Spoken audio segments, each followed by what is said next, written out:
Ayman here for Seconds Out with light heavyweight Karol Itauma in Spain of all places. Karol, how you doing, sir? I'm good, how you doing? Yeah, not too bad, all the better for speaking to yourself, Karol. Look, let's get into it. You're back in action. You come back and bouncing off a loss, getting the victory. How have you assessed your career so far? It's been a lot of learning. When like unforeseen events happen, you always kind of like have to reflect and kind of like readjust and see like what can I do different, where did I go wrong, and then from there make them adjustments. And I feel like I'm doing that. When I was spoken to you beforehand, speaking to yourself, speaking to your brother, you very much come across as people who really think, like deep think about the sport. Is that you in a nutshell when it came to each fight as well as the defeat? You really kind of, assessed it and looked at it as a whole? Well, absolutely, like I believe you have to, because otherwise you're like, okay, cool, but then you're making the same mistake again. So that's what it's about, making sure that it doesn't happen again and learning, seeing where you went wrong and correcting it. From a point of view of like, we don't get to see once the cameras are off, how fighters deal with things, whether it's a win, whether it's a loss. What was it like, when the cameras have switched off and you're on your own to a degree and dealing with that outcome? What was it like for yourself? Yeah, of course, to say it was tough. It probably I wouldn't do it much of a real explanation, but it's about what you do after that is more important. And I felt like I went out there, battled my demons, and came up on top. And now it's just all about making the right steps, making the right moves, and making sure my career gets back on that higher trajectory. A bit of credit to be given to you as well. Look, you made the jump to fight Madonna, who is a good level fighter. Look, you didn't come out your way, but you toughed it out there, and you got that experience under your belt, which might hang you in better stead for when you next go to that level, right? I don't. Obviously, I respect every fighter, but I don't feel like that was too much of a step. I just felt like I made a big mistake prior, which I'm not gonna go into. But yeah, I know what happened. But yeah, my team has as well, and we're gonna do it again. What's the goal then for this year? 2023 ends. Where do you want to be? It's closer to the bigger picture. I believe that's still the plan. I don't feel like a small thing like that or what happened can derail us completely. It's all down to us. It's all down in our hands, and then we're gonna come out top of it. Is it to take it maybe slower in terms of the matchmaking, or do you not care about that side of things? Oh, we got. I believe we got 2 more fights this year. I haven't really got anything scheduled, but I know we got 2 more fights this year.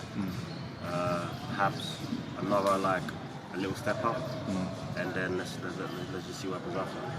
You and your brother have both got quite a bit of a spotlight on you. Is that a spotlight you want or you welcome? Would you prefer not to have it? It's a good question, to be fair.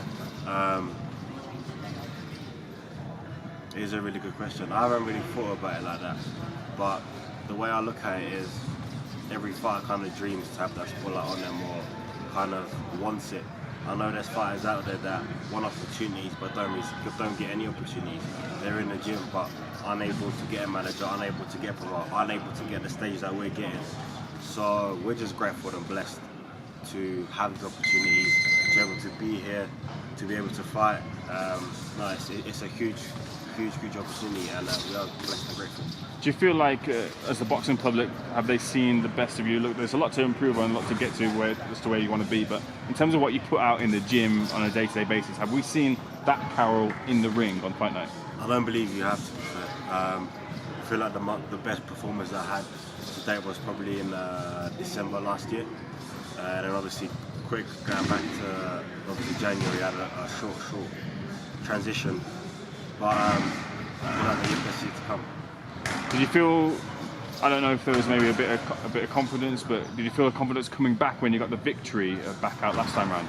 It was just a huge weight off your shoulders. Right. Like that, like a relief. Like, okay, cool. Like that's done. That obstacle's been overcome, and now come back next and just improve and build on that. I want to get your thoughts on the light heavyweight division. It's very much a fast and evolving division. First of all, domestically, Joshua Buatsi and Dan Aziz have signed and agreed to fight in Brighton. Good fighting prospect. Who's the favourite in your mind? So obviously, like when you look at it from like who's got the most experience, like overall was probably Boatsy. But I was really impressed with like the way Dan as he's been performing. Like I feel like he's been more of I feel like he's been more tested as a pro.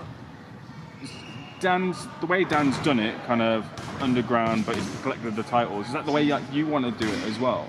I feel like when you do it that way, when you get to the top, you know, like you deserve to be there. There's no avenues that have been cut. There's been no routes that you kind of swerved. And I feel like I've done it the proper way. So all respect to him. Sparred either man? No, I actually haven't. No.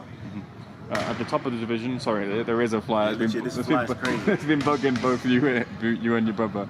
At the top of the division, a couple of weeks' time, actually, Artur Beterbiev versus Callum Smith. Look, a lot of people were saying Yard put in a heroic effort, and they saw a couple of little pieces where Beterbiev might be slowing down a little bit, and Callum Smith, with his body type, you can maybe take advantage of that. Yeah. Do you see the same sort of thing? I see where they're coming from, but I just feel like Beterbiev wins even at this stage. But the thing is, with that being said, my opinion is relevant. Like every fighter goes through, no one knows what they go through in order to get to the shape they're in, to get into the condition they're in, and to be able to go out there and perform at night. So I just have huge respect for every fighter, and let's let the best man win, I guess. Do you think we'll ever see Beterbiev and Bivol fight? Probably not. I don't know about that. Never say never, innit? As a fighter, though, you surely want to see that. It'd be a shame. The boxing public would feel, terrible if we didn't get that fight, right? Do you feel the same way? Yeah, of course. Like it's definitely one that you in every division, like you want to know who's the best in it. So in order to see who really is the best, like you need to make that fight happen. When you get to the top, as you plan to do, who do you think will still be at the world scene?